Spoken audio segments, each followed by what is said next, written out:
Hello and welcome to Man's Model Moments, Midweek Model Meet. I've got a little bit of an echo. I hope you guys can't hear that. How do I get rid of that? Not sure. Anyway, good evening everybody. I think I only have one audio in. Should be alright. Not sure why I got that echo.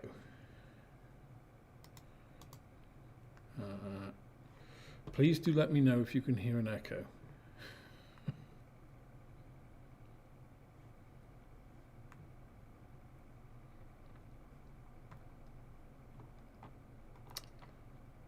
The other thing is, can you hear me? Oh, I'm very quiet. Okay. I'm wondering if that is because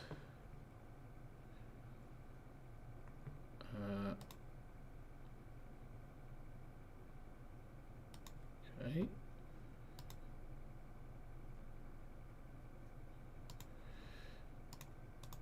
I may have audio coming through.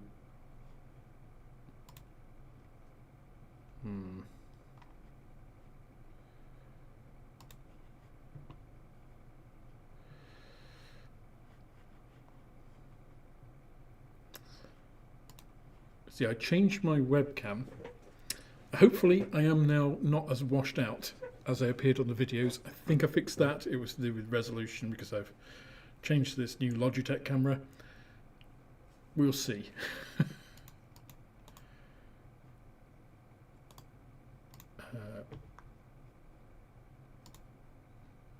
Okay, I have got my audio okay there. I think advanced audio properties. Let's go to monitor off. Right, can you guys still hear me?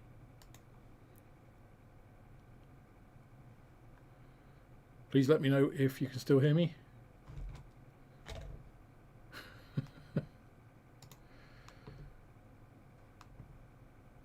Got my phone on maximum volume. Visual sound is okay. Yes, just quiet. Shouldn't be quiet.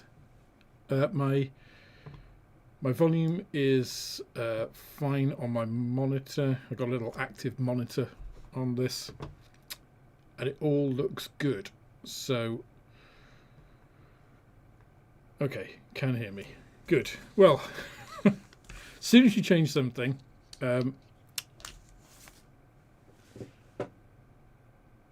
Okay. Other people hear you fine. It might be you, Casey. So, anyway, after that, good evening. Welcome. Welcome to 2026. Good to see you, everybody. I see we've got a fairly full house this evening, which is great. I've got plenty of kits to show you. Obviously, hopefully you guys saw the Tuesday talk yesterday, and hopefully the little video that I just put up at 5 o'clock today, just talking about Beyond the Box. I hope the message that I was trying to convey got through. Again, I just wanted to sort of clarify things, because obviously I was not happy when I received the cease and desist notice. I said I don't want to get into any legal bits for obvious reasons. Although it isn't a legal process officially at the moment. This is just undertakings, as they say. But yeah, I don't want to change the name of the podcast. I don't think it's appropriate. And yeah, I'll leave it at that. But I just wanted to get the facts out as they stand at the moment. So that people understood the sort of timelines of things and my intent. Obviously, my intent is to just live and let live. You know, I don't think there is a need for there to be a bust up in the modelling world, as it were, if you can call it that. But yes, I was reminded of Life of Brian several times during all of this process. But anyway, good evening, everybody. I see we've got a lot of usual faces here. I'm not going to say hello to everybody. I'm just going to say hello and welcome and a happy new year to everybody. I hope you had a really pleasant and relaxing break. Whatever you did, whoever you spent it with, whatever you celebrated, I don't mind. You know, a lot of people talk about putting a Christ back into Christmas, or it should be a insert whatever type of festival. I don't think that's true. I think there have been winter festivals that have gone on since long before a specific religion dominated them, a specific set of traditions or religions or whatever. So I just think everybody should enjoy themselves and have a good time. I think Christmas is about families, seeing family. I went and got my mother and saw her. Maria went and saw her sister. And I think it's really for children, right? At Christmas as an event. I think families that have younger children, you enjoy that. You enjoy the event vicariously through them as a child. It's a magical, exciting time. But yeah.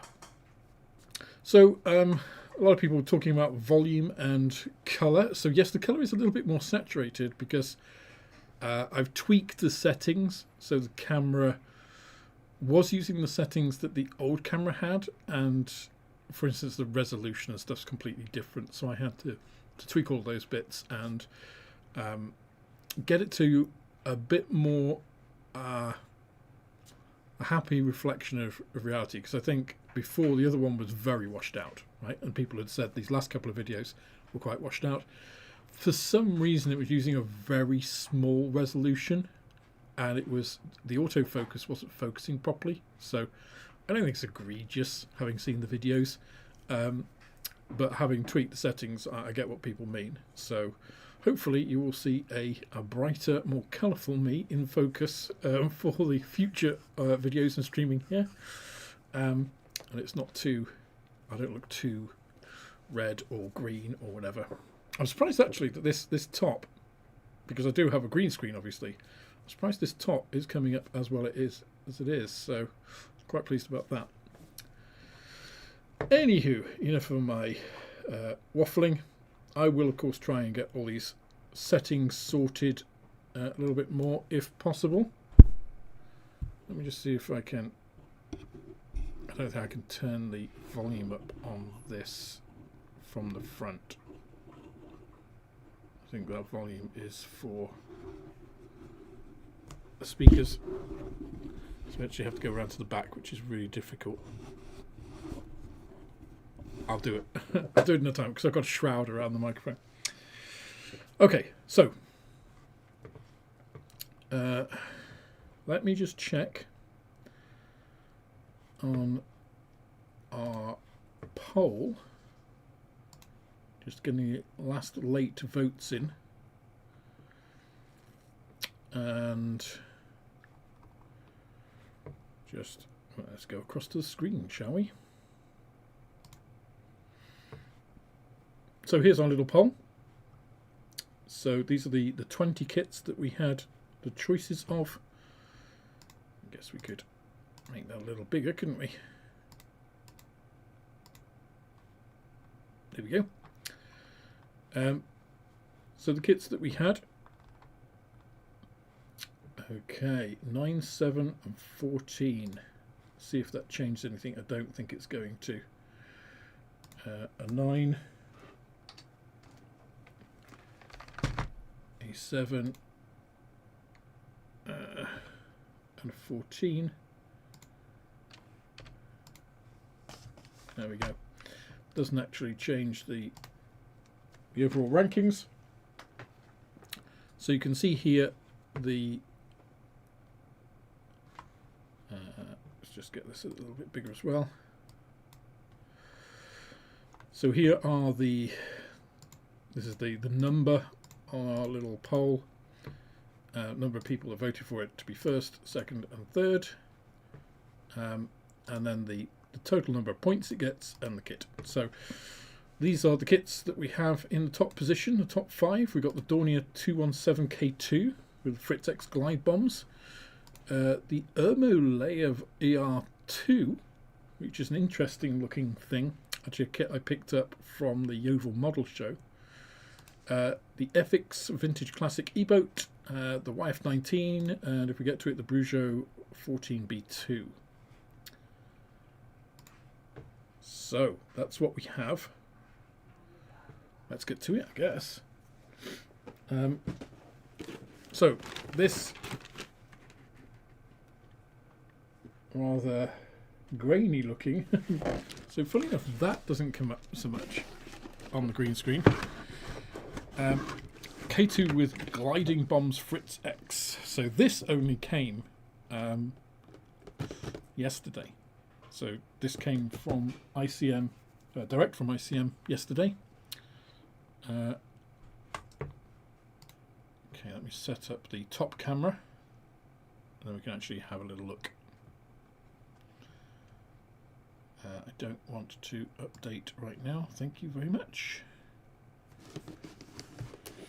Okay, we're a little bit skewed.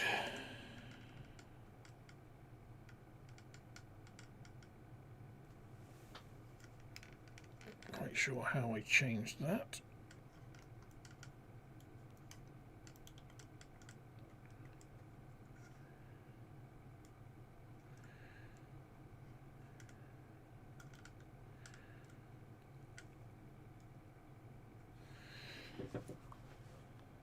Just have to be, I'll have to move the box appropriately. You'll see in a second.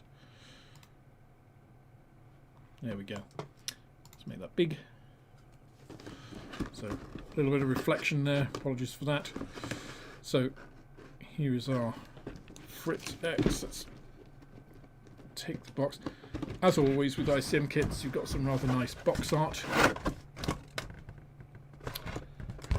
So with the gliding bombs. Now the K2 obviously had extended wings, so expect to see, of course it's on autofocus, let me change that, there we go. So we have the usual full box.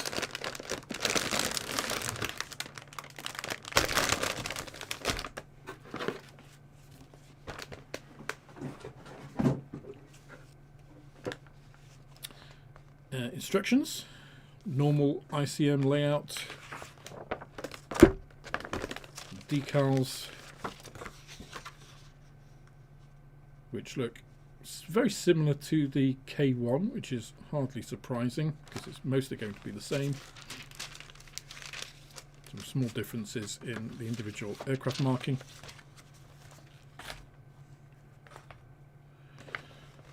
And then we have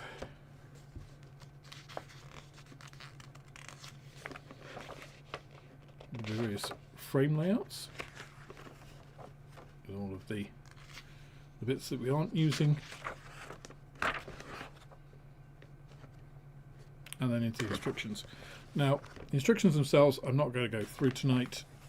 I'll just focus on the main differences here on this kit compared to the other.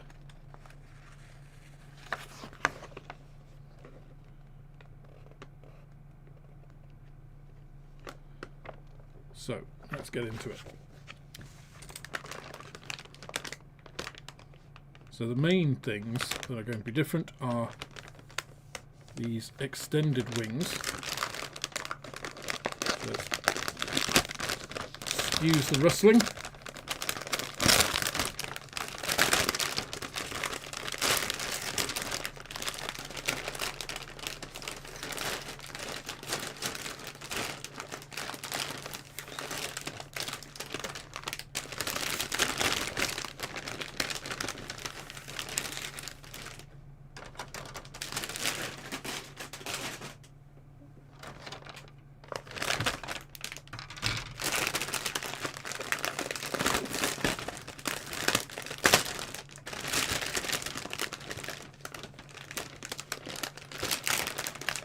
And the other thing is, of course, going to be the Fritx X bombs now,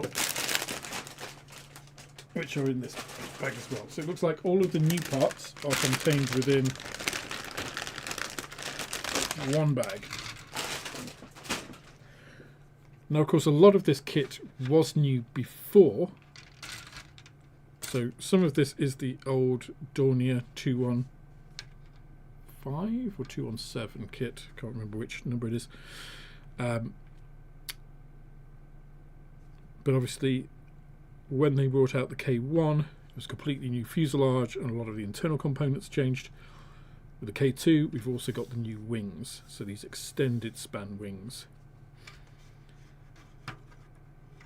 So you can see, I should have had the K1 with me, but obviously a lot longer span wing, and of course you have the pylons for the Fritx X as well, and obviously the aerodynamic surfaces, the ailerons, also have changed. It looks like we also have some internal components for the bomb bay. They're also additional there. And look how far the spar goes in this now. Exactly the same as on the K1 version. You've got some really nice engraved detail. So let me just raise that up, focus.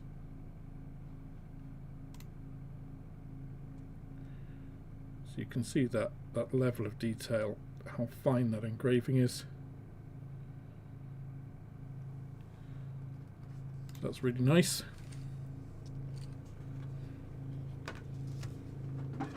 Apologies, you're going to hear a helicopter. There's one going over at the moment. There's been quite a few going over all day actually, which I don't know whether that's due to all of the military activity that's been going on. But is the wing greasy? No, it's not. This is basically the effect of where you get injection, where the injection molded plastic goes in and it cools at slightly different rates, so it gives a different appearance. I mean, we're talking about, you know, fractions of a second, how it transitions from its, I believe they call it the glass state. So you get that changes in the surface, like visual bit, but there's no, it's not grease, it's not like mold release agent or anything. That's not what that is. You can actually see it's associated with each of the injection spurs. So you can see that where so it's basically a visual artifact of the injection molding process. You can see it on both wings. It's quite even. So yeah, it's not grease, it's not mold release. You can see it quite clearly here actually, where you've got these two. So obviously these are going to be the last pieces to cool, and obviously we're talking about the injection molding process happens at high temperature, high pressure, so it's injected in and then cools. So we're only talking about differences of, you know, a fraction of a second, a few hundred milliseconds of the cooling rate here, because otherwise you get, you know, different shrinkage rates and stuff. Obviously impressing the whole of one of these only takes a matter of seconds, and it cools and then it's ejected. So that is just a visual artifact. It doesn't actually affect anything on the plastic, and you'll see it in many kits, but it does come out very clearly here when it's shown on the webcam. So those pieces will look very nice, and obviously replace the equivalent sprues from the K1. And then we have these. So these are the Fritx X glide bombs, which look very nice indeed. So we've got the main body, obviously, of the bomb itself. The little glide wings, 4 of those. There's the tail section. And then at the rear, we have the actual tail sort of control surface and all its associated pieces. So those look very nice. So let me just show you the detail on these as well. So you can see the kind of detail that is around where the wings go on, little rivet marks.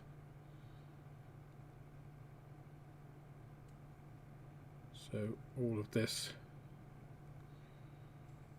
really nice detail on these pieces. Quite detailed little models all in their own right.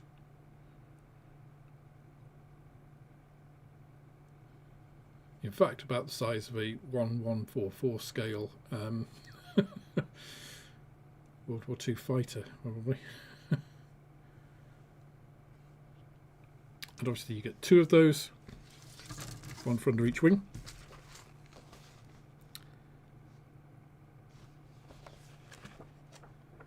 Let's have a look where you can see the extension of the wings in here. Look, see how much longer these look, because it's quite a stubby aircraft. Oops, that's not very well focused, is it? No. Normally it's quite a stubby looking aircraft. I think you saw that with the K1 that I did. Whereas that, you know, obviously looks a lot more extended. Just looking for where the... Here we go. Here are the instructions for the Fritx X. The actual construction of it, pretty basic. And then, obviously, under those, they've obviously addressed the pylons earlier in the build. And you got those. So they sit snugly in between the fuselage and the engine nacelles.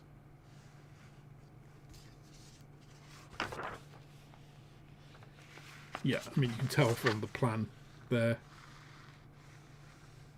how much longer those wings look. Makes it look slightly odd. And obviously the masking as normal.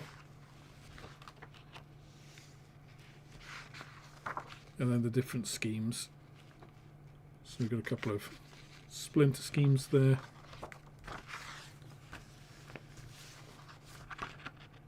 So 3 schemes in total.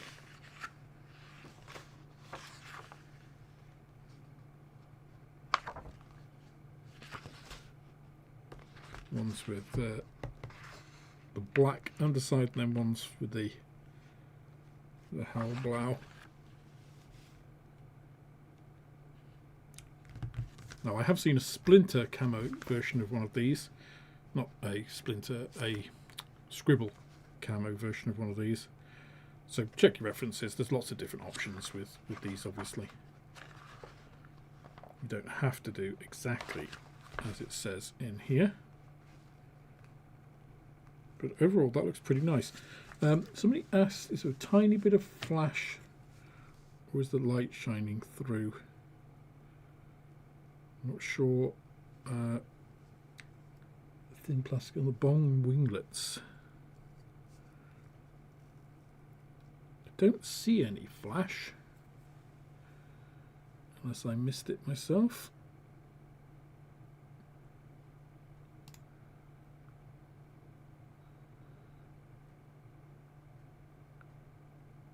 They seem pretty crisply moulded. So yeah, I think it might have just been a trick of the light, Julian.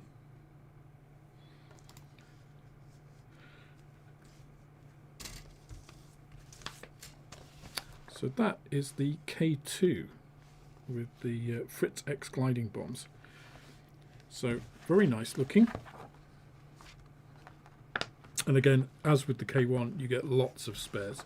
So essentially what they've done is replaced entirely the B frames that you had, or B and C frame, whatever it was, in the K1.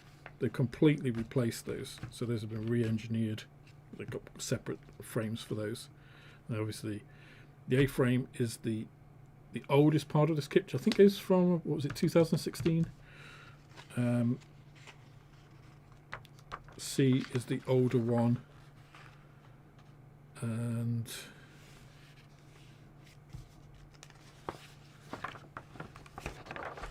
this is the one for the K1 frame K. So L and the 2 B frames are new for this kit.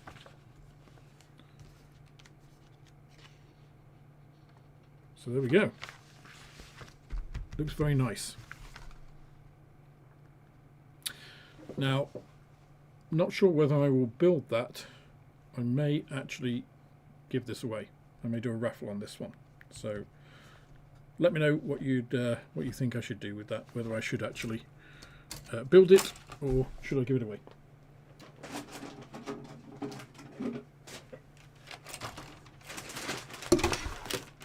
So one of the things that Gary and Gary's stuff has done in the past is use. Sorry, excuse me. Oh, tell a lie. There's another new piece. You also have a new front as well. So that's an additional clear piece. Because this is the former. This is the K1 transparency. It seems there's the K2. I have no idea what the difference is. They look pretty much identical to me. So there we go. More spare pieces for you.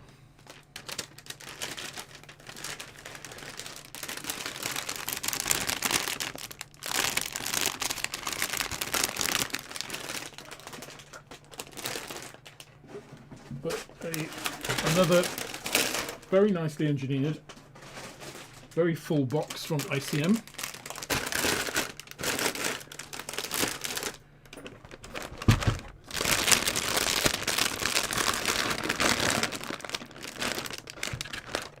Now, if you're wondering where I am with the Hampton, I am just waiting for a replacement power supply for the for my silhouette cutter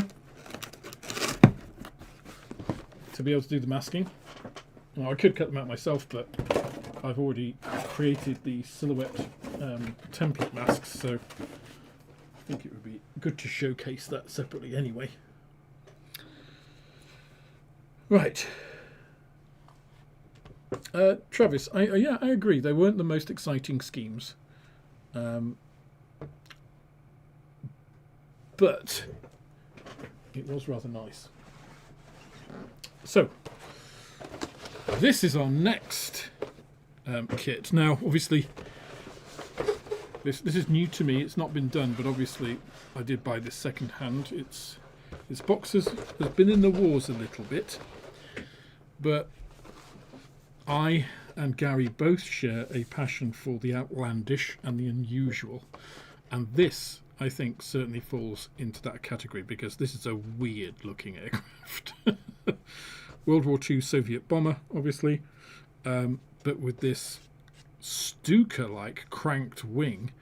And look how high that fuselage is on there. Really weird looking aircraft, and I really don't think that single defensive machine gun is going to have the desired effect. But this is an A model kit, so this came in second place.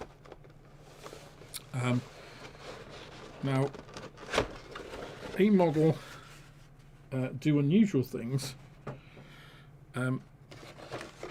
They are not let's say a 21st century manufacturer in the way that the ICM kit that I've just shown you was. So obviously this is a 1/72nd scale kit, but they do give you quite nicely a full parts map here. Got lots of little bombs, some big bombs as well, all the main parts, and then some of the fiddly bits and transparencies. So the way this is put together looks like you don't have a huge amount of detail in this. Obviously it is 72nd scale. It is a fairly small run production kit. You do have a couple of different versions, early and late, so you've got different transparency options for the front there. Two-piece turret, that's going to be interesting in 72nd scale. And options obviously to put the bomb bay open or closed. think I'll probably go for closed. I don't think you're going to be seeing too much in the way of that detail in 72nd scale with this sort of kit. But, so the construction looks fairly straightforward. I say it's a weird looking thing. But one of the good things about Soviet aircraft as well, of course, is you get this really interesting camouflage schemes. And this is the sort of kit that I like to do because it's something different. It's something that catches the eye and makes you think, what on earth is that? You know, you don't immediately recognise it. It's not like an F-16 or, you know, those kinds of things. You've got lots of different options as well. Soviet aircraft as well, you can obviously do winter schemes in. Even if you're doing a summer scheme, you can put winter distemper over it as well. Let's have a look at the plastic. So somebody, don't think the original manufacturer has put this in a little bag, which is good. That seems to have kept it more or less intact. So we'll have a look at those in a second. And then we have the main frames. So the plastic's a little discoloured. And those of you who don't know a model, as I say, they do some interesting schemes, but it is fairly limited run. These are all fairly small frames. So, you know, these are all handspan sort of size.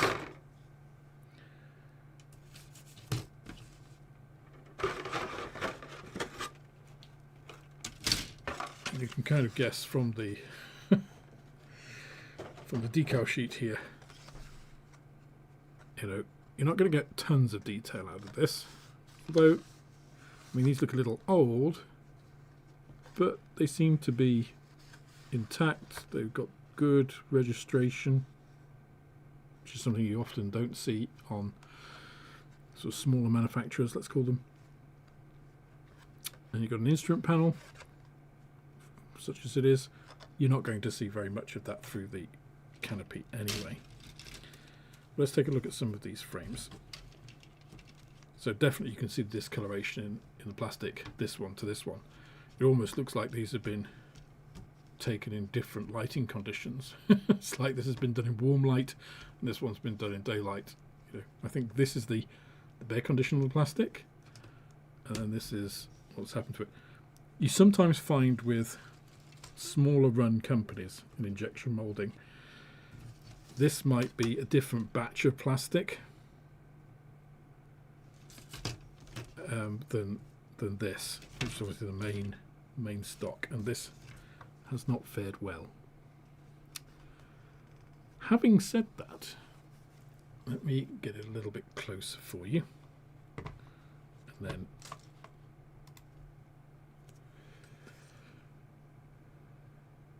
so there is engraved detail here, which is fairly thin and sharp. It's not bad. I guess you can probably tell from the frame itself, from these sprues, they're a little bit, what's the word, rough, I would say. You know, on some of these details, they're not bad. I mean, this is 1/72nd scale, remember. Some of the parts a little bit chunky, a little bit thick, but obviously that's a limitation of, you know, a smaller or less expensive injection molding machine, you know, one that perhaps can't take as high pressure. Don't know what this discoloration is.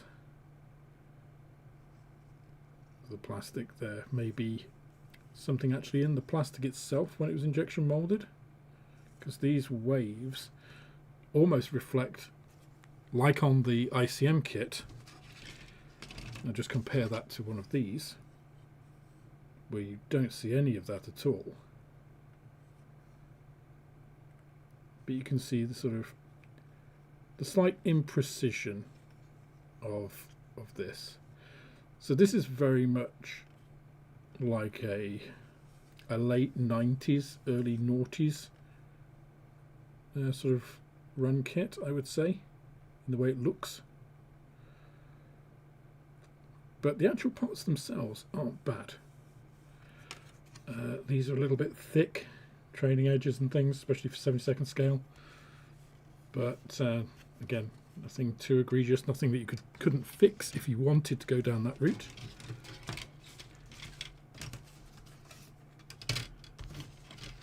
And look at the crank on that wing. I mean, that is like a Stuka. I don't think this was a dive bomber. Maybe it was. Huge horizontal stabilizer for the size of the aircraft.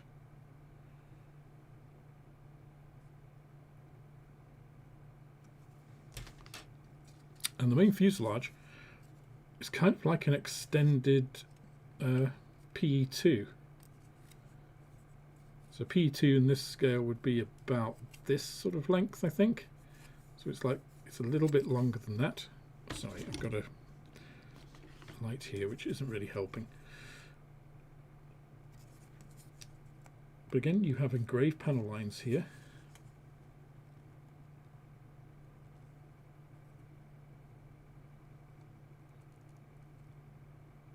So not too bad. I mean, basically you have there's no real internal detail. You've got a little bit of stringer detail there, but that's about it. But as with a lot of these sorts of kits, you're kind of getting the basics of the airframe, and then where you go from that is very much up to you. So you do actually have quite a bit here. This is really around the bomb bay, the bomb racks. So yeah, the pieces, I mean, these machine guns are basically just very basic. Looks like you've got a huge 12.7 Dushka type, maybe even 20mm, not sure. So I mean, obviously if you wanted to really detail this, then some sort of detail set would be the way to go, or look at scratch building. But again, you kind of got this dirtiness about the plastic, like it's been made in a factory where everybody smokes.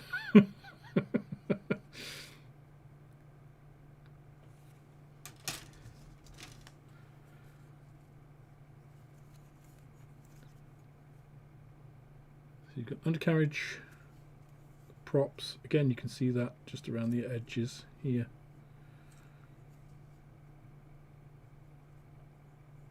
The undercarriage is pretty basic. Again, it's kind of giving you that bare bones of what it is.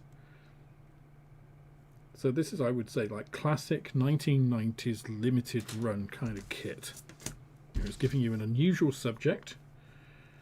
It's giving you, you know, the basics.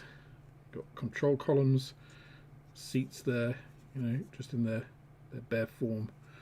Little bit of, actually that's commendable. Look, they've actually got holes, lightning holes in the structural elements there. So that's pretty good. But you also have this, I don't know whether it is like release agent that has aged, you know. This is a kit I would recommend washing just to get whatever it is that's happened here off these frames. You know, control panel there, or instrument panel I should say. You've got basic, you know, dial impressions in there. So this is the sort of thing that, you know, either you could put together fairly quickly and not worry about all the detail. You've got all these little bombs. Or you could use as the basis to then, you know, detail and super detail yourself. But I think it's, you know, got a couple of those bomb frames, and then these rather large bombs. Really strange shape, these Soviet World War II bombs. These great extended fins. So, yeah, very much a classic 1990s style of limited run kit, but you know, you're not getting the finesse and precision in parts.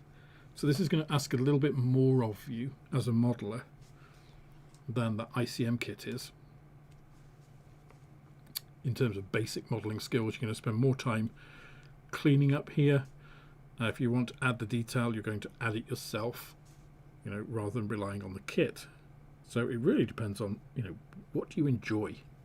If you enjoy that sort of thing, if you enjoy unusual subjects and just doing it yourself, then I think this is quite a nice little kit. I mean, it's not that little. It's weird actually, because the actual fuselage itself is quite straight. And then you have these massive cranked wings. And then that huge, let's actually have a look at the transparency. That huge sort of raised transparency that gives it almost that camel hump kind of look. That weird sort of front piece. It kind of looks like it's cranked up. It's an odd looking thing. But then you've got these very streamlined engine nacelles.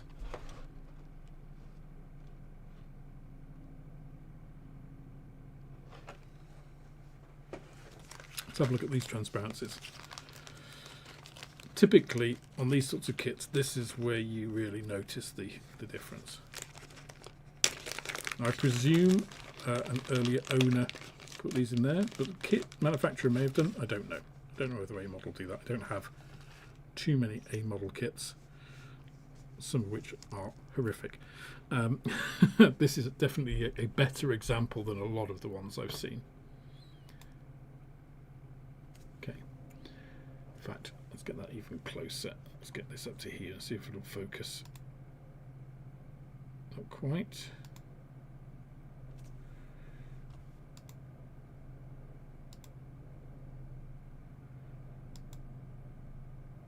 Yeah, it's struggling to focus. Let's try with something bigger. Okay, so hopefully this should be in focus here. There we go. So you can see straight away the optical clarity. If you just look through this piece here, look how distorted everything is. I mean, we're used to Airfix, Tamiya, ICM transparencies, and this obviously doesn't hold up. The actual plastic itself looks almost like it's slightly coloured. It's not, obviously, it's just the thickness of it. I mean, if you look at the distortion through that, you can see nothing. So very thick parts. I mean, that's like a millimetre thick or more.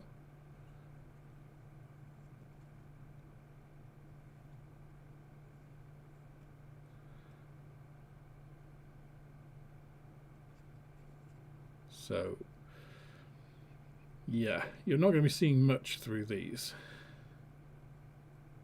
Very basic in terms of how that slot just opens up, and there'll be one of those stick machine guns coming out of it.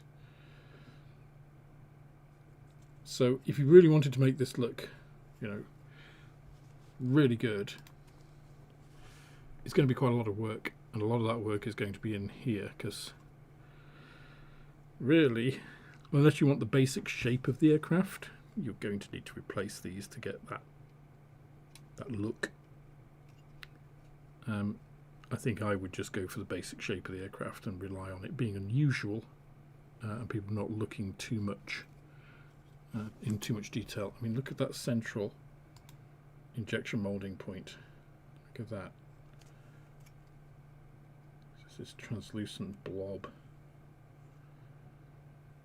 I think sometimes we forget how lucky we are with the standard of 21st century, 2020s molding technology.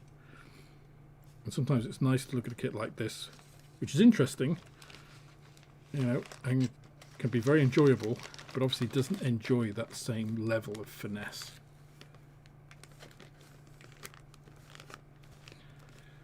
Casey, you're absolutely right. If you've got that kind of transparency, you don't need any inside details because you can't see them anyway. If you did put inside details on and then put these transparencies in, they'd be completely wasted. So this is really what the vac form canopy industry was formed to replace, right? These sorts of transparencies. And I still have a lot of Falcon vac form transparencies in 1/72 scale, which are really, really good, because obviously vac forming plastic is extremely thin. It's just that they're slightly difficult to work with if you cut them. You usually get several copies because it's easy to cut through them, and of course they're ruined. Here, you know, when you're looking at a very unusual subject, trying to find a vac form replacement for something like this might be down to you doing it yourself. You know, 3D printing doesn't really help you when it comes to this. You can 3D print clear resin, but it doesn't really get better than this, because 3D printing isn't designed to be transparent, even with transparent resin. So yeah, that's definitely the weak point of this type of kit, I would say. Doesn't mean it can't be enjoyable. I'm quite impressed that this box has survived as well as it has, actually. It's put it with a lot of abuse, I feel.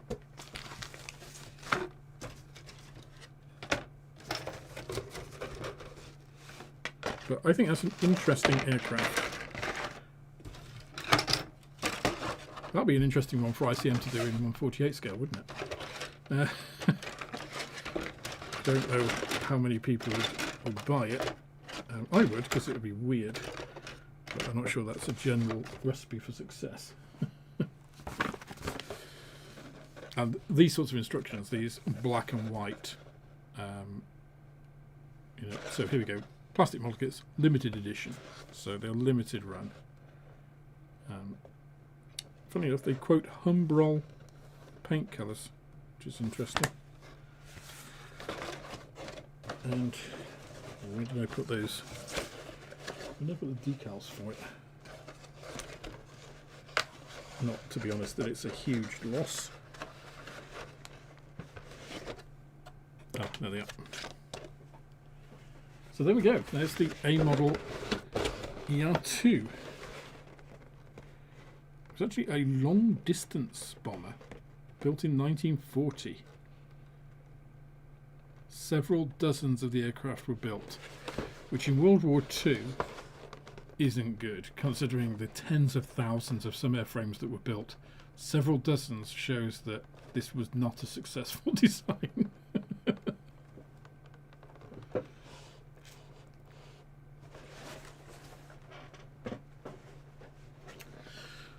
Right. Let me just go across to the webcam. Just let me have a look at chat, because obviously looking as I have been at the bench, I kind of glance across at the chat, but I don't have a huge amount of time to monitor it. So let me just see what I've missed.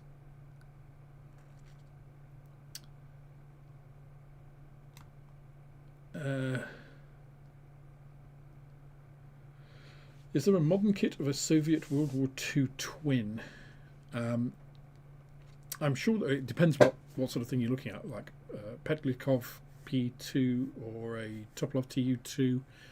I know ICM have some like 2000-ish tools of some of the Topolevs. I mean, I think somebody said Zvezda.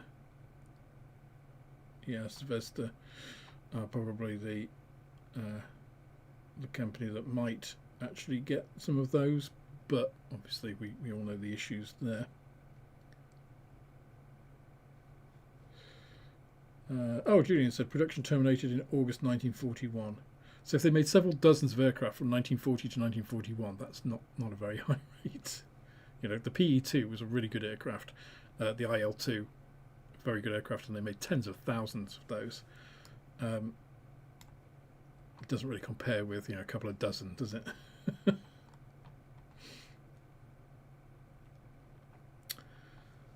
Craig, no problem if you missed the start.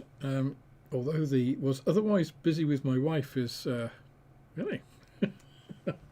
You don't need to explain yourself, but anyway, I'm going to take a short interlude now whilst I pour myself a drink. Actually, my first beer of 2026.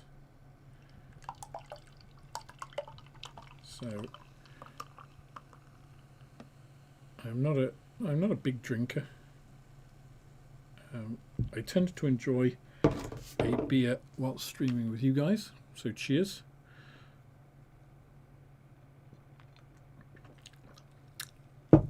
Very nice. That is Hobgoblin Gold. Very nice. Right, let's have a little look.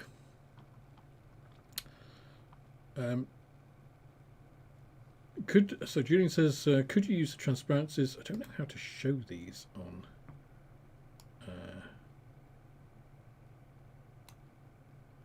Pin message. No, that's not how I do it. I still have to work out if you can show things like you can on StreamYard, messages on the screen. Can you use the transparencies as a former and layer laminated cling film on top, laminated with PVA as it dries transparent? The problem with things like PVA, for instance, is it has no structural stability, and it's not clear in the way, it's not transparent when it dries, it's translucent. So to get that scale clarity, you really need something like vac forming. Obviously, other than the original, high quality injection molding, which is why some people do actually vac form their own canopies. So Greg's models, he did this for the Belvedere.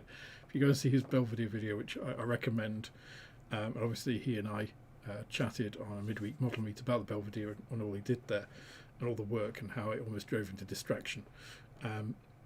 But making your own either plunge molded or vac formed canopies is really the best way to replace canopies like that. And it's quite a lot of work. Now, for something with very flat panels, you can just use, very thin styrene, like out of packaging, vac formed packaging. You get a lot of that in the food industry, and you can reuse that. But other things, it's more difficult. We have a little look.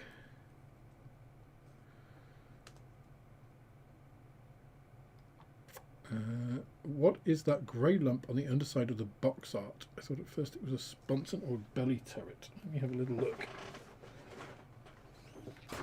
I'm not sure. I think it might be bomb fins. I think that the fins of some bombs it's carrying underneath.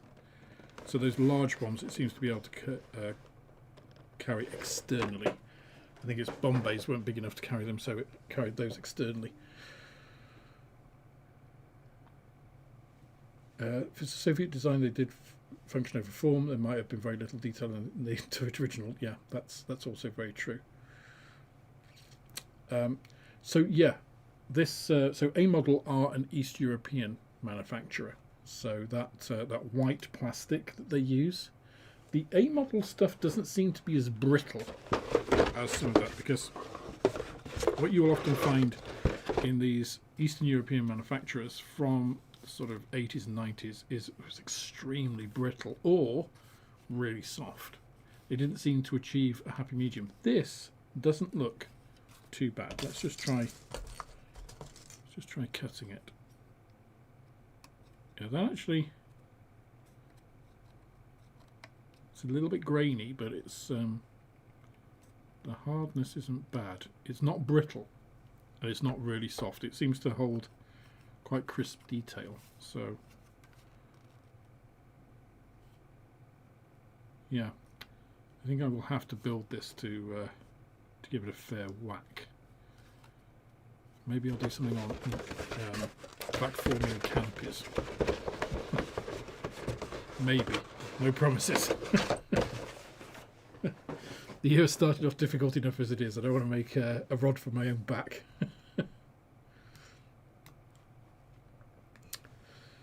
So microcrystal clear, I've never seen it used for canopies, Craig. I have seen it used for windows, because that's basically, it's PVA glue, right?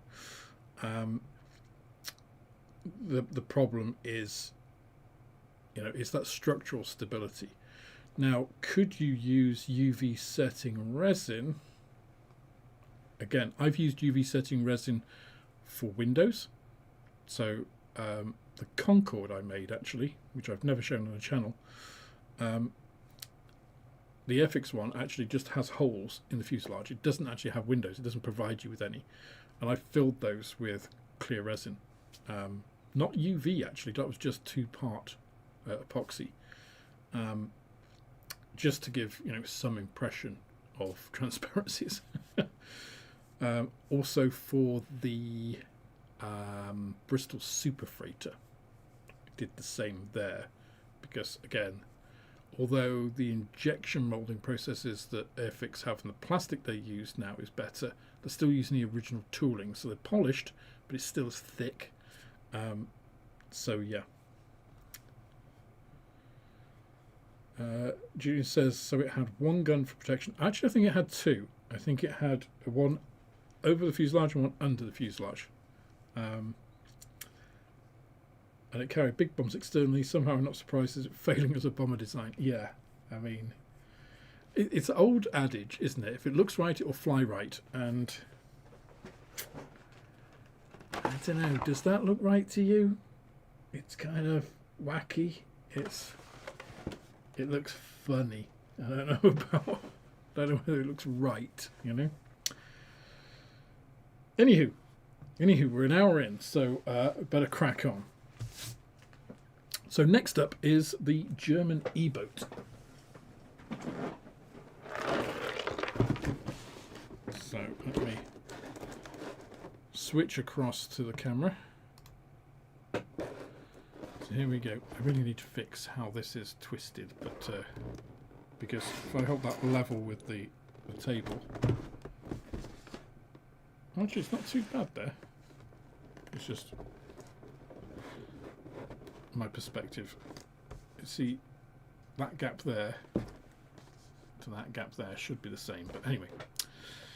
German E-boat. This is a vintage classic. This is one that I was quite looking forward to coming out last year. It came out November, I want to say. I got these into the shop, so I do have these in the shop. The first one I had, actually, I sold straight away. It's been a while since this has been released, and the eBay prices on these are ridiculous, or were ridiculous. So I think it was a really good, timely release. They also do the Vosper motor torpedo boat, but this one is the one I think that a lot of people were looking forward to, the German E-boat. So let's have a little look in here. Now, one of the things I will commend Airfix on with this boxing is this box is solid. This is a proper corrugated upper and lower top opening box, so this is really good. This is better than some of the 1/48 scale aircraft boxes by a considerable margin, actually. And then you have a pretty full box. Now, I have actually done an unboxing video on this that I haven't released, obviously. So, no bag, but it does come in, obviously, the standard Airfix vintage classic bag.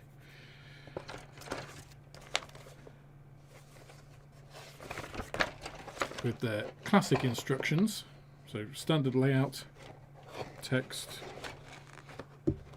Airfix logo and everything, assembly instructions and warnings, and then basically the old style of Airfix instructions. Like you have this step here, step 6, which is I mean, good God, I can't even count how many different pieces. A modern set of Airfix instructions would have each of these as a separate piece, right? Plus you've got options on these as well, so they're packing a lot in, these old vintage ones. You start off with the lower hull here. And it's a really interesting way that this is put together. I'll come to that in a second. So the assembly of this is actually slightly non-intuitive, I would say, in some ways. But these are pretty small as well, right? So this is an A4 sheet. That is, well, actually we have a ruler here. So that's 5 centimeters. That's 2 inches in old money. That's not a lot for how much they're packing in to that particular instruction step. Oh, that's that's from my silhouette printer. It doesn't affect. It's only for if you're using a hot end, but it's magnetic, so that doesn't normally live on there. This, I mean, you've got a lot going on in here, and that's what, 6 by 6, so just over 2 inches square. So the clarity of these instructions is not the best, I would say. Which is aptly demonstrated by this confusing... I mean, this is horrific, actually, isn't it? In terms of showing you what it's supposed to do, right? Which is supposed to be like how you put it all together. That is a bewildering mass of pretty tiny instructions, which aren't particularly clear in terms of it. You understand what it's getting you to do, but I mean, if you gave a kid, if I did this as a kid, I would have made a horrific mess. So I like the vintage classics, and some of them definitely deserve to be brought back. Some of them don't. Belvedere. But I kind of wish that they would redo the instructions, you know, because the classic part of it is the kit, right? Not particularly the instructions for me. I don't know. What do you think? And then, of course, you do have to rig it at the end. And the rigging diagram here, again, is terrible. This is it's just a picture, right? It doesn't explain anything. It's just like, and here's a picture with some lines on it. So, yeah. As a set of instructions, this is not very good. As a piece of nostalgia, it's great. But sometimes I think the function of the item, as in it's supposed to instruct you how to create the plastic inside, is more than that little bit of vintage feel, right? For me, anyway. So that's the only criticism, really, I have to level at the instructions. Especially when the painting guide is gorgeous, right? This is modern. This is showing you exactly what's going on. They give you a better rigging guide here than they do in those instructions. Even though this is not, you know, per se instructions, this is supposed to be painting, it does give you actually more instruction on this rigging than the instructions do. So this is really, really nice. Okay, so you've got, you know, the flags, you've got all of the different communication things, the different colours for it. I mean, it's grey and black, right? But you've got these little accent colours across here. This is really nice. I really like this. You only get one option, of course, in these vintage classic kits. But I mean, essentially, the number changed on these things. They were kind of disposable, right? So I don't think that's really a particular worry. So instructions, you know, I'd give a solid 3 out of 10. That is a good 8 or 9 out of 10 for sure. Then we get into the plastic itself. So I'm actually going to take this away and then bring individual elements back.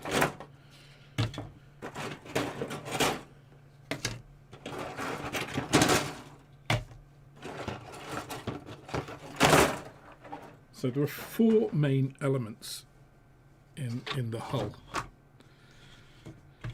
So the first 2 are these 2 massive hull pieces. So these are your two port and starboard pieces.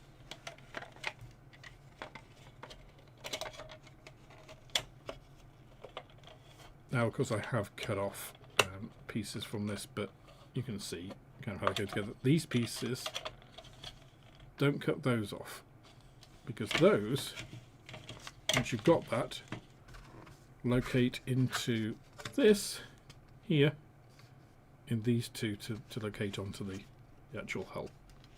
So that's why I said it's a slightly weird construction, because these, obviously, they go together and then they go on there like so. Now, I'm not sure whether that was to create a waterline model before, because it's not really waterline. And these things wouldn't have been sitting around in just duck pond water. But it's quite a neat way of doing it, I think. And it does seem to align everything quite nicely. So I actually quite like all of the way that that is done. It does need a little bit of cleaning up. So there is a little bit of, you know, the injection gates are absolutely huge. This looks like it's been dragged around someone's floor. It's got sink marks, which you won't see, so they don't make any difference. So sink marks like this, I don't think anybody should complain about, because who cares, right? You're never going to see that.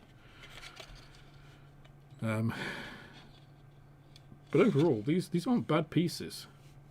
You know, these have fared well, I feel, with time.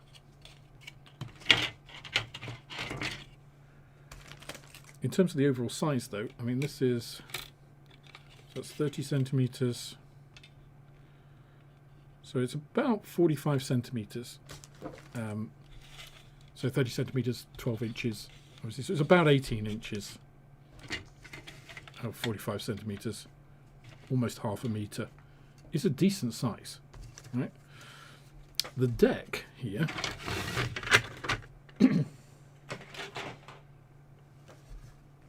is really nice. So some of these pieces, see this, it's quite shiny. You know, it's quite 1970s. I mean, this was what, 1975, I think this this kit came out. But this, the finish on this, I don't know whether Airfix have done some work on the tool, but this looks like a modern tooling in a lot of ways. I mean, some of it gives it away. You've got the pre-molded rope here. If you didn't like that, of course, you could always carve that away and make your own to have it a little bit unique, but for me that doesn't really matter. You've got nice hatch detail and, you know, other pieces on here where all of the railings go. This is quite a nice piece. If you look at it, it does look like it's warped. It's not actually. That's the curve of the ship. It does actually curve. So that is as it is supposed to be. And obviously you have the torpedo cutout blister recesses there. So this is a really nice piece of work. I mean, this isn't a cheap kit. This is like £50 RRP. I have them in the shop, obviously 45, but you're getting quite a lot. So if you think that this is less expensive than Type 45, and if I get the Type 45 here, obviously this is 1/350th scale, this is 1/72nd scale, but they're the same size as models. So, you know, you're not getting bad value.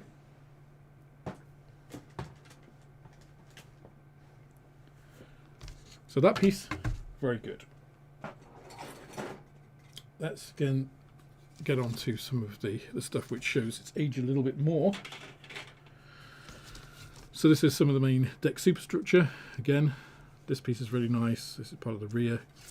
You are seeing some flash coming in here, but overall it's not particularly egregious.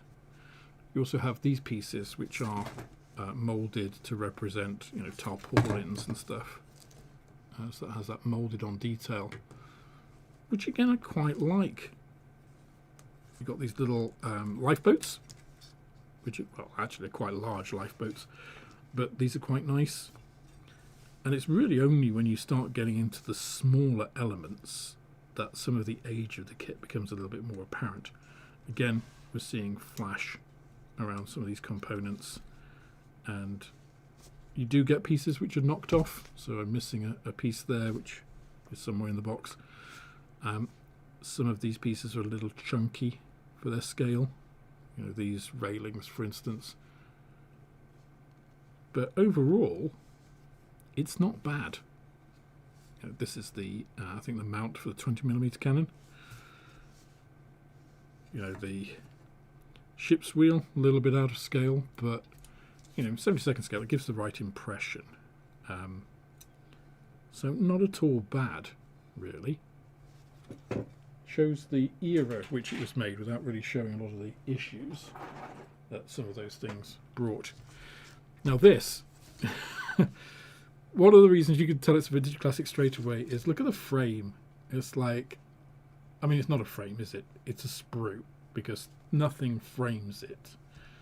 And look how that's affected it. So that's obviously how it is in the, you know, that's in the steel, right? And then it's impressed and it cools and it does that.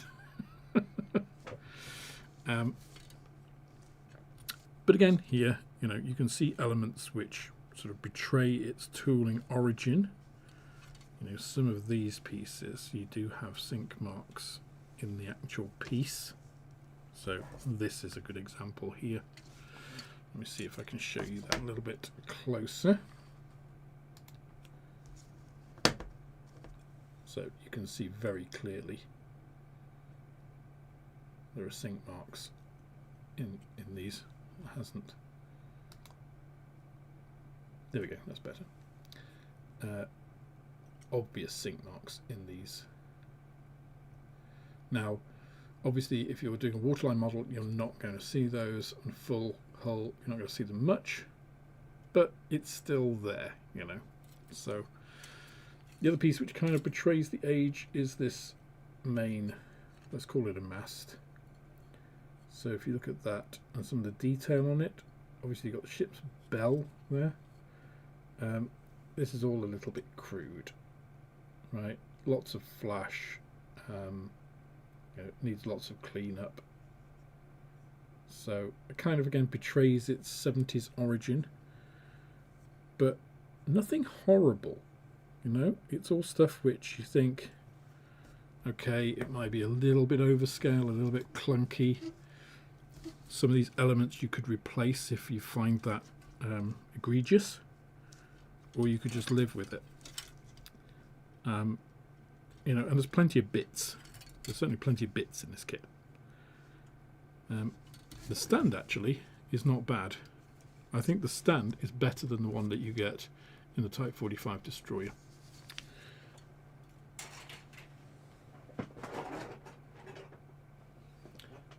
Let's do this piece next, because that goes directly on from there, because we had the torpedo tubes. Here you have the torpedoes. And I suppose this is where, you know, some of the failings, if you like, if you want to call it that.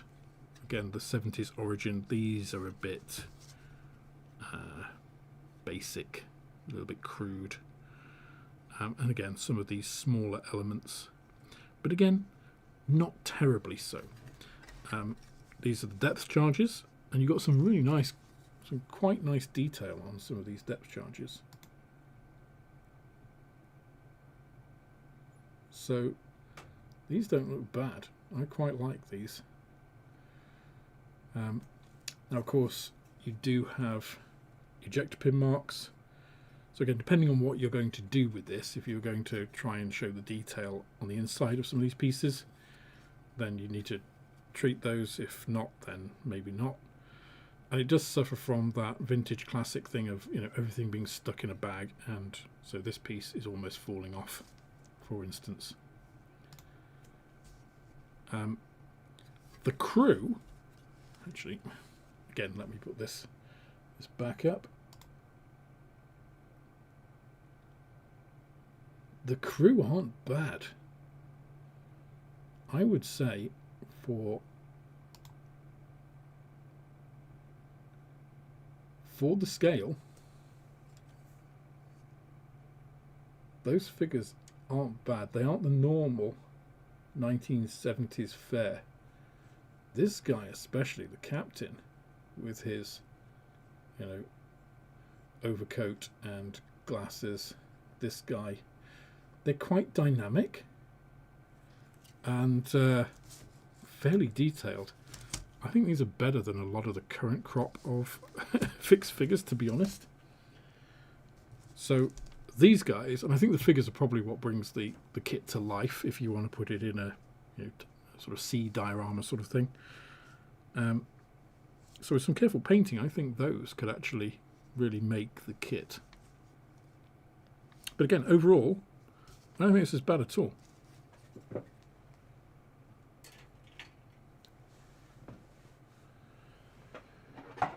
And then we have the last frame, which kind of has a little bit of both worlds, I would say, this one. So here you've got the other stand. You have this, which is the base for that cannon, which is quite nice. Again, let's just bring that up and see if it'll focus.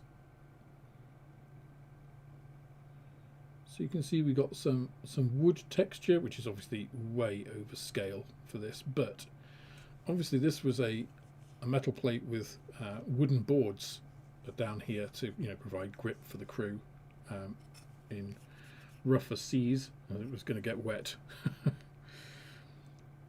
So I don't think this is bad. This looks pretty good. I think with some careful painting, that's not a bad representation, I don't think. Again, you can see flash creeping in some of these pieces. I think with Vintage Classic, you accept that you are going to do a lot of cleanup. You know, cleanup is going to be one of the major pieces of it. Where it starts to break down a little bit is actually on the 20mm cannon itself. You know, that is just a block and a tube. You know, you've not really got anything there. So there you've got this nice base to put it on. The cannon itself, you know, I would say maybe a 3D printed alternative might be a good way to go. And then you've got other pieces which, you know, these life belts are actually quite nice. The anchor looks pretty good.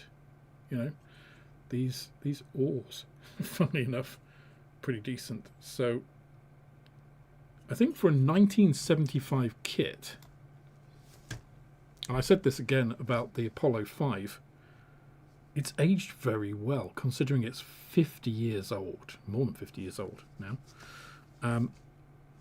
Not bad. Again, you've got some nice detail around these. Is it out of scale? I mean, probably. But in 70-second scale, you do need to sort of over-represent slightly, otherwise it won't come out at all. So you've got these bolt heads around here.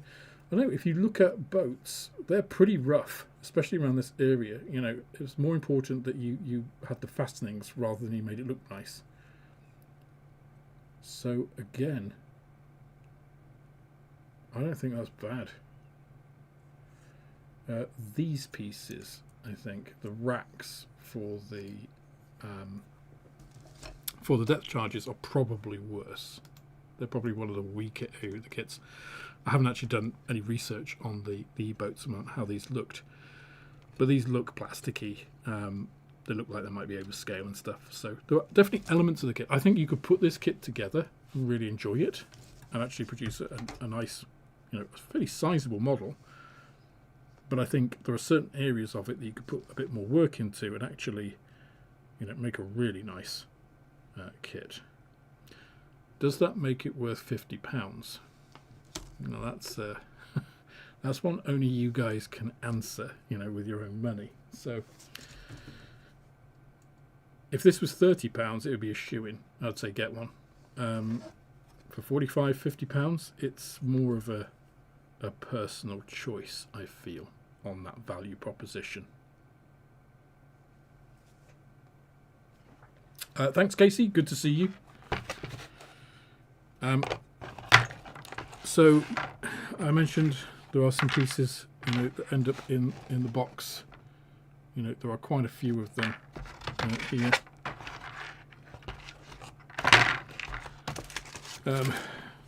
But then you do get a very nice decal sheet, which has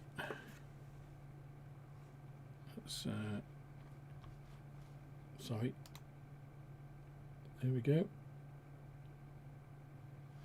Not some very historically accurate pieces here, but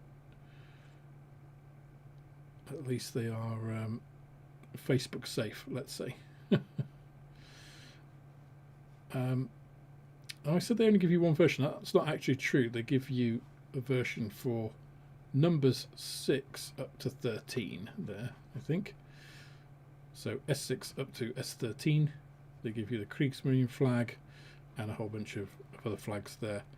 So quite a nice decal sheet, considering there isn't a lot, there isn't much going on in boats in terms of decals. So it has some positives, but it has some things where you think, And the price point is one of those that only individuals can decide. In terms of the transparencies, this is really what I was talking about when it comes to vintage classics. Is it's still the original tooling, right? So let's see if we can get this to focus. Thankfully, yes. I mean, you've got the nice 1960s font there, original Airfix font. So the clarity of these, the plastic is really good. If we compare that to that ER2, there isn't a comparison. You can see through this. But obviously, this is a good example. This one here. So you have sink marks in the tooling, because although this has been polished and it's using 2025 plastic, it still relies on the technology of the tooling, which was made in 1975. So sink marks like this are a product of the engineering, not of the plastic that you're putting into it. So you're still relying on that to a large extent. So these are pretty good in terms of a modern injection of the 1970s tool, but they do show those weaknesses when it comes to those thicker pieces that have been injected and have those sink marks in. And there's nothing you can do about a sink mark in clear plastic, unless maybe you could use UV resin, but I think that has a different refractive index, so you probably would still see it. I may try that as an experiment just to see. So nice, but I think is the overall verdict for this kit. But it is one that I did want to build. I did want to get it, so this is my personal copy. So let me know if you want me. Oh no, it's not whether I build it, it's the priority, right? And I think that's one of the things I will be doing with some of the builds for 2026, is giving people the option to prioritize some of my builds. Not all of them, but some of them. Basically ones that I can't decide. You guys can decide for me. That takes the responsibility off my shoulders, you see. Fringe benefits of a YouTube channel. So that is the Airfix Vintage Classic German E-boat. So certainly a better kit than the rescue launch that I showed, but of course twice the price.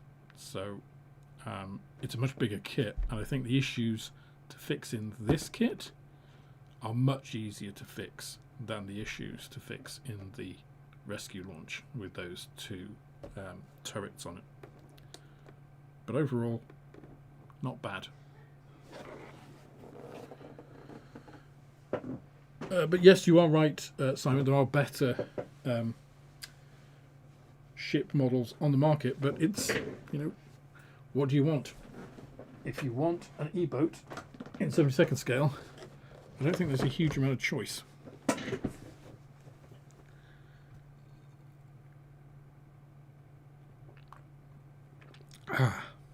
Just refresh, wet the whistle. And kit number 4 is this. So this is the YF19 Demonstrator. This is a Macross kit from the Macross series, Japanese series. But this is a Hasegawa kit. So I was quite interested in this when I saw it on the Amarang trade site. And I have these in the shop. And although I'm not sure they're on the website, I might have to fix that. But I was quite interested in this. It's very Ace Combat. So if you know the flight, it's not a sim, it's a flight game, flight combat game called Ace Combat. They have a lot of sort of near future kind of aircraft, and this very much reminds me of that. And of course, if you know the Macross games, the Macross series, sorry, that obviously is separate. This is actually, I believe, it's a airstroke spaceship. My understanding is typical. Kind of Hasegawa box. You know, you've got the little beauty bits on the side and then a picture of the finished model. And Hasegawa always make nice pictures of their models. They make them nicely. And also the decal sheet. So typically Hasegawa box, top opening, art on the top as normal. And then very, very Hasegawa, right? This white, you know it's going to be hard plastic, quite brittle. But for a 72nd scale kit, this is very full. Right, so you get a full box, all contained in one bag, of course. You get this almost entirely Japanese leaflet on Macross.jp, which kind of shows you, it's advertising a Blu-ray edition of Macross. Probably not going to find much traction in the Western market. And then you have the instructions, which we'll come to shortly. Clear parts and decal sheet. Again, very, very typically Hasegawa. Although it's the first time I've seen these are gold, and the camera doesn't really pick it up. Extremely reflective. I mean, super reflective. They are really shiny. You can't really see it because of the gloss on the sheet. It is giving you kind of reflection across the board. In reality, you can see this gold is extreme. In fact, you can probably see it when I don't put the light on it. Look at that. Look at the sheen on those gold transfers. Really impressive. Nice set of decals. We'll look at this in a sec.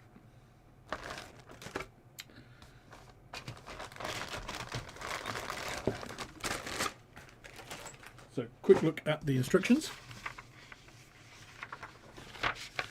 Unfortunately, it loses points for me straight away because, again, typically Hasegawa, these are a horrible multi-fold instructions. So, you know, they just take up so much room and so awkward. But standard sort of logical format. You've got your Macross pilot, so this little spacesuit thing, cockpit, and it's very Hasegawa. You know, you got the basics of the cockpit. You know, it's not super detailed, and then standard body together. You've got this big weapon. Nothing particularly unusual about the way that this is put together. But horrible, I hate these. Very Japanese to have these multi pull-out sheets. The world has moved on from it though. You do get nice options to open the canopy here in a very futuristic way, which of course F-35s do, not with this back piece. That's kind of weird, but because that doesn't really add anything to exiting the cockpit, right? But it's quite nice to have that option. And again, this is one of the reasons I hate these, because to get the, you know, if you just want to look at the markings, you've then got to fold this back on itself to get this. UN Spacey. And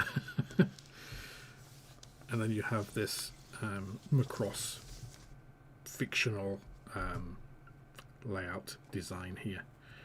But very different, you know, not the sort of typical thing that you have in, you know, a modelling stash. Certainly not in the West. But from a manufacturer that, you know, we are all very familiar with, Hasegawa. Part of it, this bit, if you just take that, that looks a bit like the Firefox from the movie, the Clint Eastwood film. In fact, I bet you could make a Firefox from it, but very Gundam-esque, the kind of exhausts on that. But yeah, so instructions, I mean, they're clear, they're very Hasegawa. Points lost for the awful multi-fold out style. I'm not sure what else I can show you on the decals really. When I showed them before, let me get them a bit more zoomed in and focus in on those.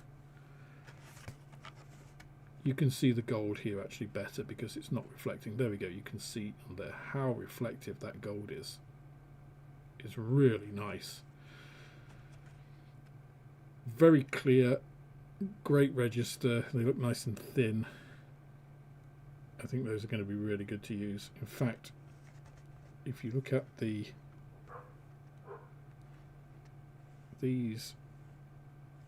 are for the cockpit, and they've got little displays on. Those are really good, really nice. So instruction sheet, you know, 6 out of 10. Decal sheet, from the way it looks, the register, color density and everything, you know, that's up with cartograph for sure. You know, nice and thin. Of course, how they go on, I'm not so sure. I haven't used modern Hasegawa decals, so not for a while. To be decided. Transparency here looks very good. I don't think there's really anything to be gained from opening this up. It's a 1/72 scale cockpit. You've got lots of little light pieces as well on here. All looks good. Let's get into the main bag. All in one bag. Again, very old Hasegawa. Hasegawa makes some very, very nice models, but it's like their practices haven't changed since the 90s, since when they started, or the 80s in fact, when they started doing really high quality models. They hit this level and they've just stopped. They've not progressed. Tamiya have progressed, right? You've got some really, the one thing with Hasegawa, right, you've got very, I mean, you can kind of tell by the sound of the plastic that it's going to be quite brittle. Just see actually this isn't as bad as most. That's not bad. Doesn't seem as brittle as other Hasegawa plastic I've come across. But having quite hard plastic, it does enable them to make very sharp, thin panel lines. So you've got some really nice, again, unfortunately it's white, as Hasegawa often do. So it's going to be a little bit difficult to see some of this. I'm going to try and get the light reflecting. You can see these panel lines and some of the detail, how fine some of these are. That's all really nice. And then very Hasegawa, you've got some of this sort of basic detail, sort of impressions of detail rather than actual detail, which is often how they sort of address some of these things. But the actual tooling of it, as I say, this is classic Hasegawa. It's crisp. I don't see a shred of flash anywhere on this. Got quite nice injection gates.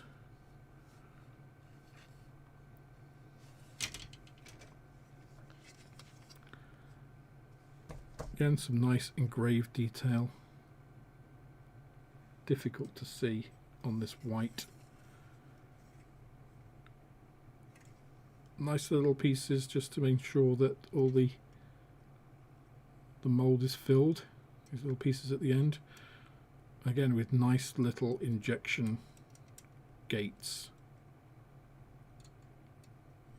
to make sure that these pieces are filled up so this part is intact. These little, you know, sink pieces.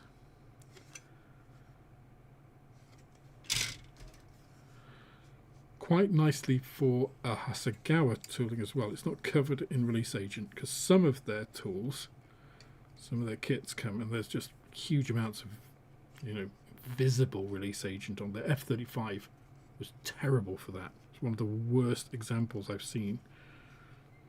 But this, I mean, look how razor sharp these pieces are. Again, let me raise and focus.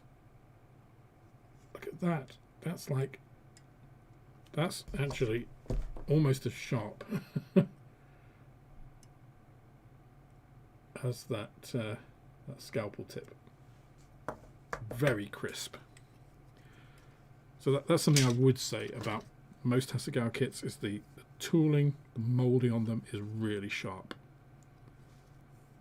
So this looks actually rather nice. Obviously a lot of this is fictional, but the landing gear looks feasible.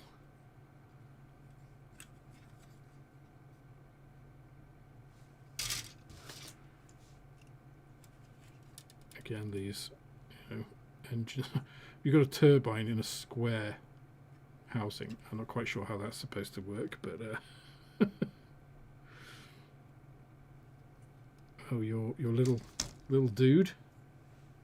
Just get that up and zoom. So there's your little Macross dude with his helmet. That's his head, just there. This beaked helmet. Got these sort of stealth-esque elements on areas of it. So overall, this looks pretty good. You know, I think you're going to have a nice build with this. It looks very clean. You know, you've got some nice small detail parts. The decals look fantastic. If they're relatively easy to use, you know, they're going to add some detail to those, you know, the screens or whatever they are inside.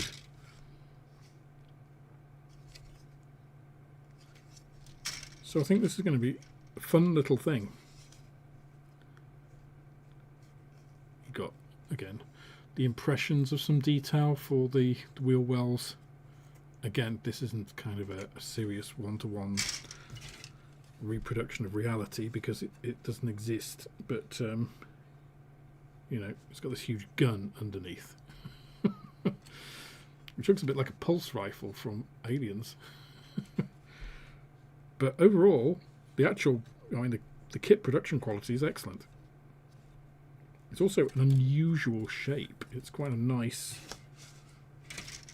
again, something a bit different. So this is quite nice from my point of view. Oh, World War II scale models. Dave has donated gift memberships. Thank you very much, Dave. That's very generous of you. Always a gentleman and a scholar. And if you have received a gift membership, then please head on over to the community section, the posts on the YouTube channel, where there is a members post that shows you a link to join the Discord channel. The Discord channel is where we do most of our chatting and where you can get in touch with me directly, where I post all of the notifications for stuff, the members only things, all that kind of stuff. So, but that was the Macross YF19 Demonstrator from Hasegawa, which I have to say having looked at that ER2 and looked at this, I'm definitely more excited to build this than I am that Yermolayev. Interesting. Now, we do have 15 minutes left, and I do want to cover the next model, because this is one I know some people have been looking forward to for quite some time. This was actually a kit that was donated by somebody that came into the shop, and it's pretty rare. You can see originally this cost $63.95, I believe New Zealand dollars, back when this was purchased. So this is from a company called High Tech, Philippe Jourdan model, in Nanterre-les-Meurs in France. This is the 148 scale Breguet 14B2. So this is a kit, I think it was produced in the late 80s, these kits, maybe 90s. I think 80s actually. So obviously fairly low volume, 148 scale for World War One stuff was pretty rare back in the day. And as it is described, detailed scale model for adult collectors. So this is kind of that, the upper niche, I would say, back in the day. I know a couple of you have been waiting to see this for some time. So that immediately dates it. Okay. Let me just get my glasses here so I can read that text. Okay, so I was wrong. It's not the 80s, it is the 90s. So this is the late 90s. Copyright 1997.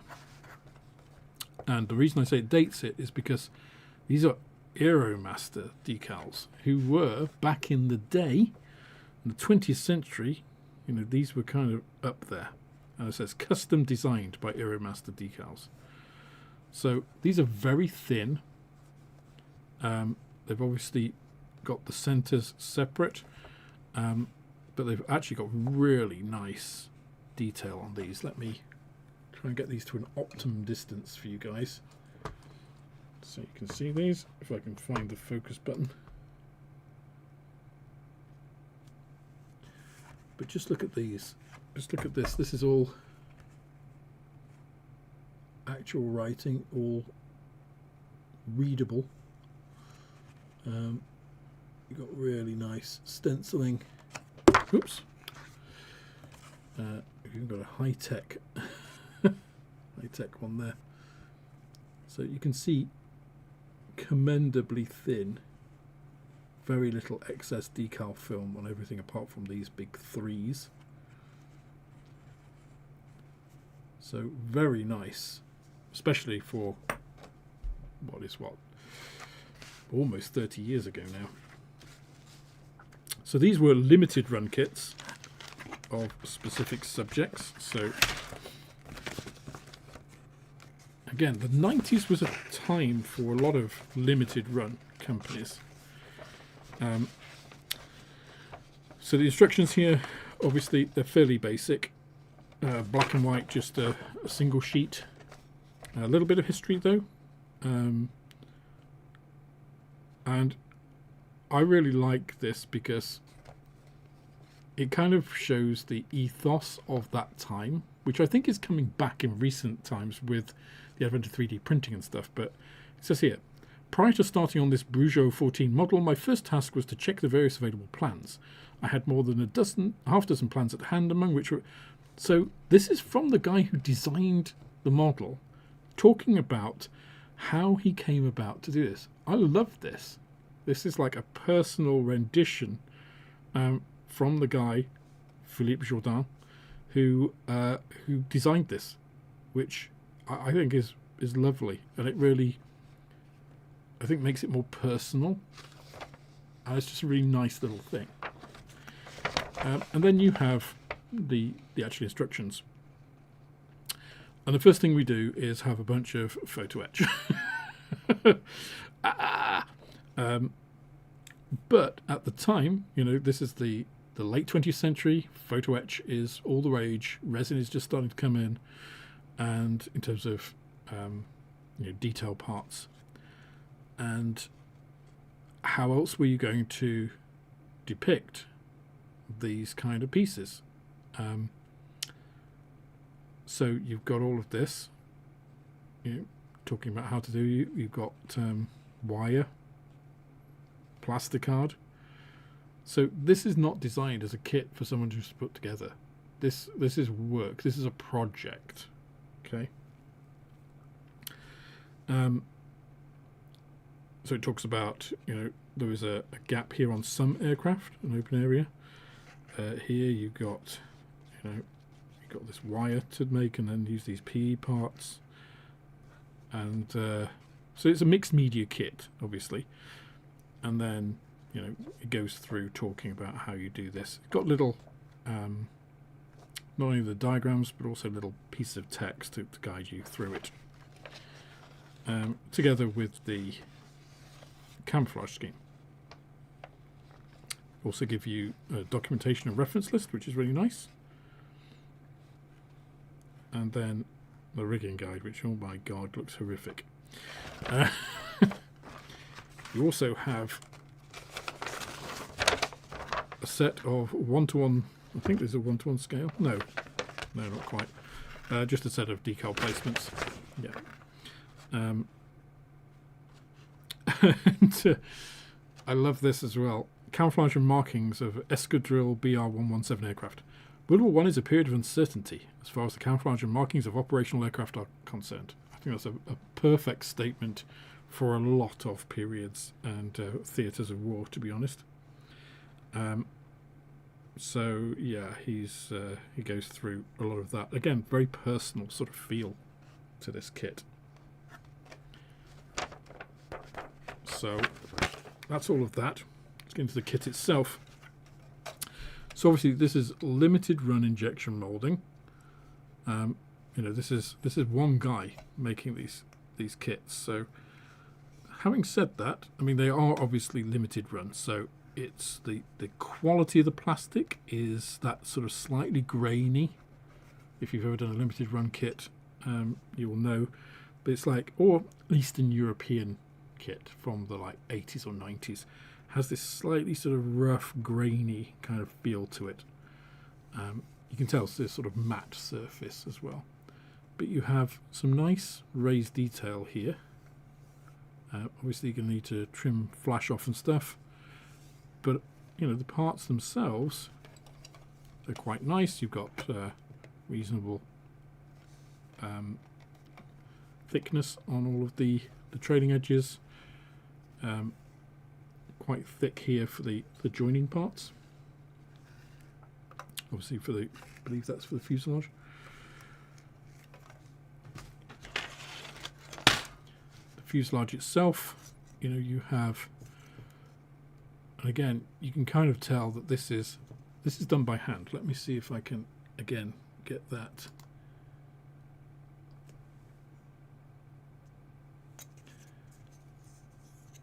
So this stitching here, this hasn't been designed by CAD. This is somebody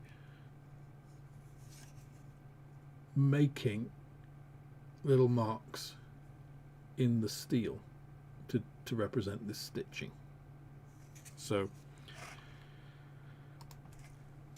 mixed media kits like this are challenging, but they're a different sort of challenge than a standard kit. So this, I think, will be one of the kits that I'm going to feature in the competition theme for this year, because I think this, I want to make this kit and I want to really show people what you get out of a mixed media kit, right? Why would you do a kit like this rather than a Bristol Bulldog from Airfix, for instance? So you've got some interesting detail here. It's quite nice, this fabric effect, and this little stitching.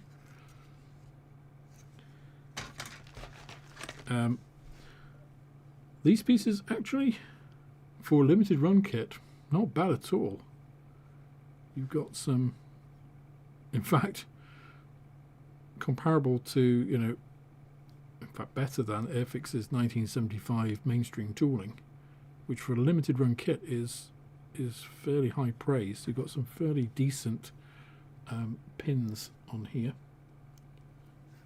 You know, not too big. Actually, almost no flash on this little frame at all. That's quite good. And then the rear surfaces and the undercarriage piece. I would not be putting a hole in that. That's going to be a lot of work. Just saying. So, interesting. You then have the mixed media elements. So obviously, we're all familiar with photo etch these days. Not so much. You know, it was a less familiar thing back in the late 20th century. But you've got some really nice. These are pieces for the side of the aircraft. So where you've got the engine exhaust louvers. That's quite a nice way of representing those.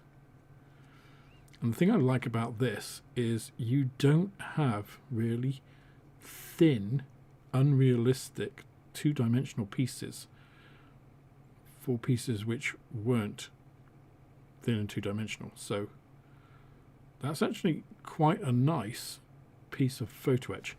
You've also got a nice, this is a harness, seat belts so it's got nice little, I believe that's what they are.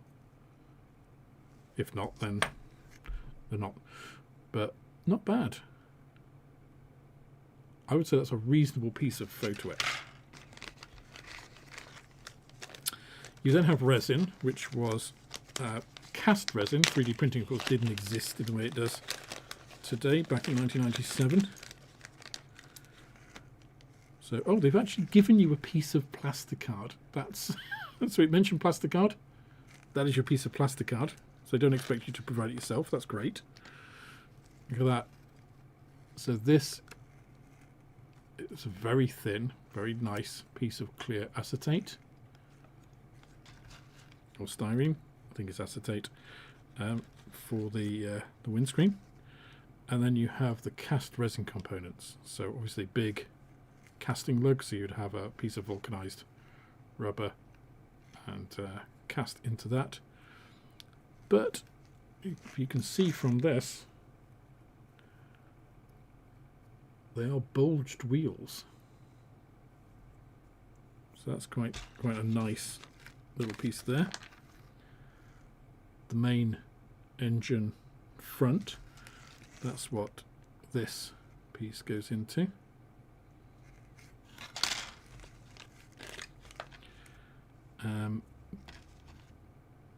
Other pieces, I'm not quite sure what they are. And then the seat. So obviously you have to saw off these casting lugs. It's a little bit more difficult than taking off the little 3D printed pieces, but quite nice little items. Then one piece that you don't see very often these days. Here you have white metal components. So again, these were quite common in mixed media kits of the time. So I believe that is the wire that they referred to. So they've actually provided you with wire to use. I think these pieces are to do with the undercarriage. Yes, those are undercarriage braces. These are the machine guns. I'll show you those in a minute. You have the prop, single cast white metal piece there. So when they said multimedia, they really meant multimedia. They didn't just mean, you know, resin, photo etch and plastic. They, you know, acetate, white metal, all kinds of stuff.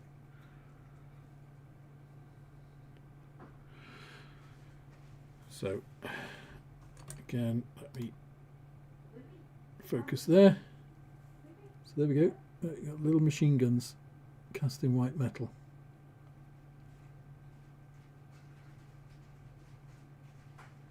So it's actually difficult to produce this sort of thing in resin at the time. White metal was really your best option.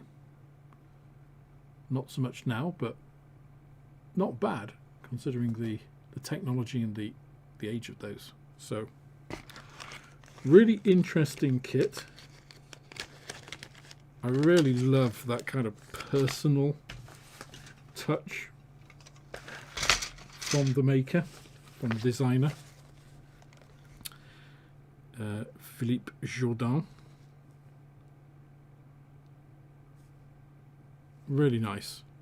I think it's it speaks to a certain period in modelling, which is almost coming back now with the likes of Qatari and 3D printing companies who you have a more of a one-to-one relationship with the people who are designing and making the models, rather than it being a company that is making them. And I think this is really nice. Talking about which is the most accurate plans that he got, and which version should he portray, and all that kind of stuff. So nice insight into how this was produced. Could you get a better kit of this if this was made today by a company like Edouard or a 3D printing company? Yeah, probably. But somehow it doesn't have, I don't think, the same feel that this does. This is a very interesting and personal kind of kit for me. I think it's really quite nice, and I'm glad it got to the position that it did finally for us to take a look at it. So thank you for all of those who voted for that.